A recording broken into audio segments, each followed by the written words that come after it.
Samajwadi party और Bahujan Samaj party यूं तो आपस में एक दूसरे की धुर विरोधी हैं, लेकिन एक मसले पर दोनों की राय एक है, दोनों की रणनीति एक है, और वो मसला है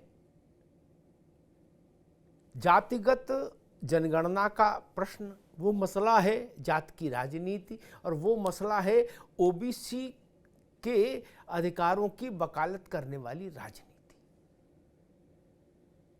जी हां, कांग्रेस ने जब से इस क्षेत्र में एंट्री ली है, यानी जब से राहुल गांधी ने ये कहना शुरू किया हर मंच से कि ओबीसी ओबीसी ओबीसी, जात की जनगणना, जाति की जनगणना, तब से समाजवादी पार्टी और बीएसपी दोनों के कान खड़े हो गए।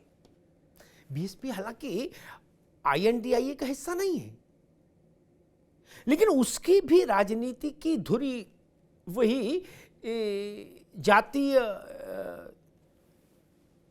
गुणागणित है, जो समाजवादी पार्टी की राजनीति का आधार है।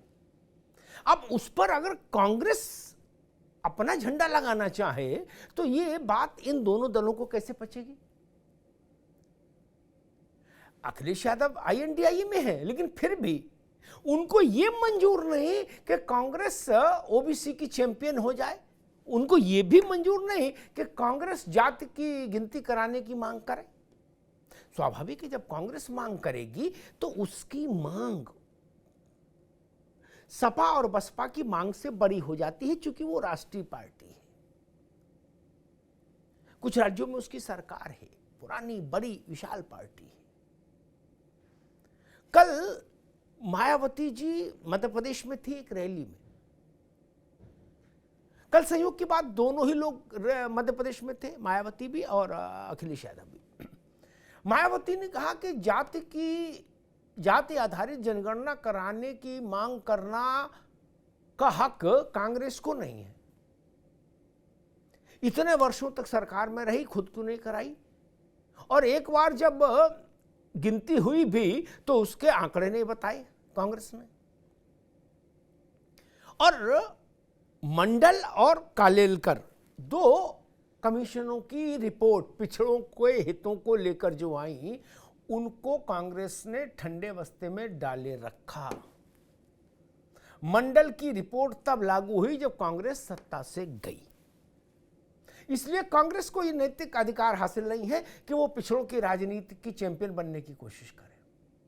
और यही बात दूसरे शब्दों में, थोड़ा अलग टोन में अखिलेश यादव ने कही। उन्होंने कहा, कल तक जो लोग जात की गिनती के खिलाफ थे, वो दल भी आज जात की गिनती की मांग कर रहे हैं। अच्छी बात है ये तो।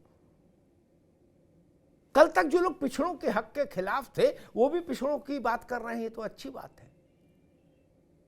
अब आप समझिए कि सपा और बसपा को इस बात से सख्त आपत्ति है, और उनको लगता है कि अगर कांग्रेस इस धुरी पर आकर खेलेगी, इस पिच पर आकर खेलेगी, तो वो उनके परंपरागत आधार को चुनौती देगी, उसको छिन्न भिन्न करने की कोशिश कर सकती है। यहां सपा और बसपा उत्तर प्रदेश में मोनोपोली चाहते हैं। दलित, पिछड़ा, जाति की गिनती, इस तरह के जो मसले हैं, इनमें समाजवादी पार्टी और बीएसपी अपनी मोनोपोली चाहते हैं देश के सबसे बड़े राज्य में। वो यहां कांग्रेस को वैचारिक और नीतिगत सेंधमारी करने देने के पक्ष में नहीं। एक टकराव का नया बिंदु ये भी है। कांग्रेस से समाजवादी पार्टी की नाराजगी औपचारिक तौर पर, ऊपरी तौर पर सीटों के बंटवारे को लेकर मध्य प्रदेश में जो झंझट हुआ वो हो सकती है, लेकिन अंदर अंदर एक गुस्सा इस बात को लेकर भी है कि कांग्रेस सपा और बसपा के मूल एजेंडे को हथियाने की चक्कर में लगी हुई है क्या? आज शाम 5 बजे रही मेरे साथ, इसी पर चर्चा करेंगे कि सपा और बसपा जैसे दल, और इसको विस्तारित रूप दे दीजिए तो बिहार में आरजेडी और जेडीयू भी, अगर कांग्रेस इसी ढंग से जातिगत जनगणना राष्ट्रीय स्तर पर और पिछड़ों का मसला उठाती रही, क्योंकि जब राहुल गांधी पार्लियामेंट में ये पूछते हैं कि केंद्र में 3 ही सचिव स्तर के पिछड़े वर्ग के अधिकारी क्यों, तो इन दलों को समझ आता है कि कांग्रेस अपनी गाड़ी धीरे धीरे पिछड़ों की राजनीति की पिच पर ले जा रही है, जो पिच लंबे अरसे से इनकी रही है। आज शाम 5 बजे रहिए मेरे साथ, इसी पर चर्चा करेंगे, समझने की कोशिश करेंगे कि क्या कांग्रेस इन दलों के मूल आधार को